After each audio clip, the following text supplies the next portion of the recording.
بہت سامنے ڈاکٹر صاحب بکل وچ بھی بکل مار کے ٹرتا سی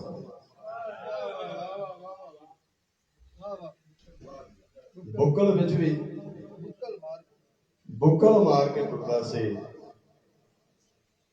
مت نہ مینو جان لوے کوئی صوفی نہیں میں میرے کلام کا پہلا شعر چٹھا صاحب نے پڑھیا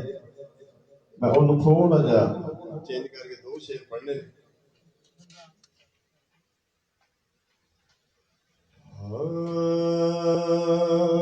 بن تورے نگریا ہے سونی سجا کبھی ہمری نگریا میں آؤ نا بن تورے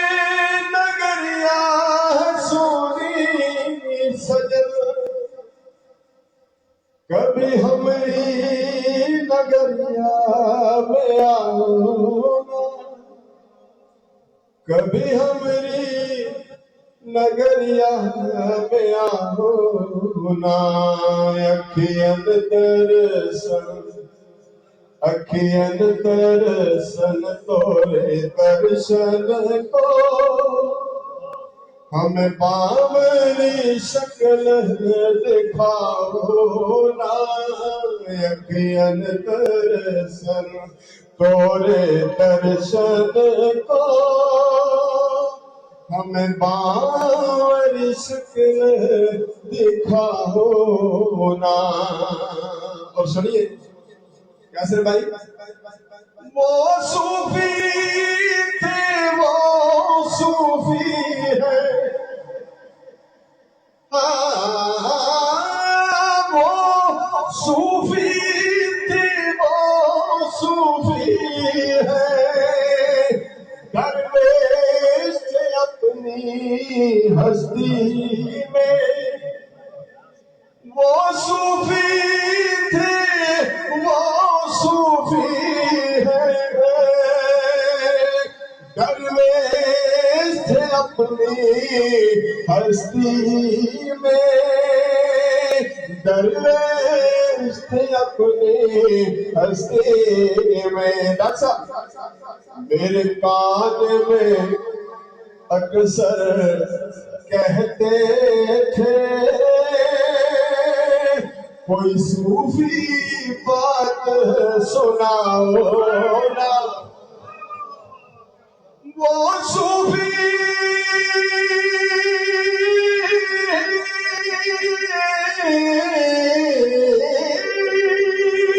وہ صوفی تھے وہ صوفی ہے درویش تھے اپنی ہستی میں وہ درویش تھے اپنی ہستی میں میرے کان میں اکثر کہتے تھے کوئی صوفی بات سناؤ نا میرے کان میں اکثر کہتے تھے کوئی صوفی بات سناؤ نا اور دوسرا اور آخری شعر خلاصہ فرمائیں تحریر ان کی زندہ ہے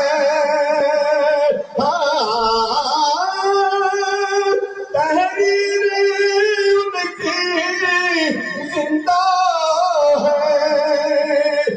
الفاظ ان کے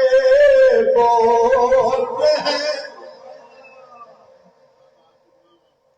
کیوں جی تحریر ان کی زندہ ہے الفاظ بھی ان کے بولتے ہیں الفاظ بھی ان کے بولتے ہیں تیرے سارے عاشق آئے ہیں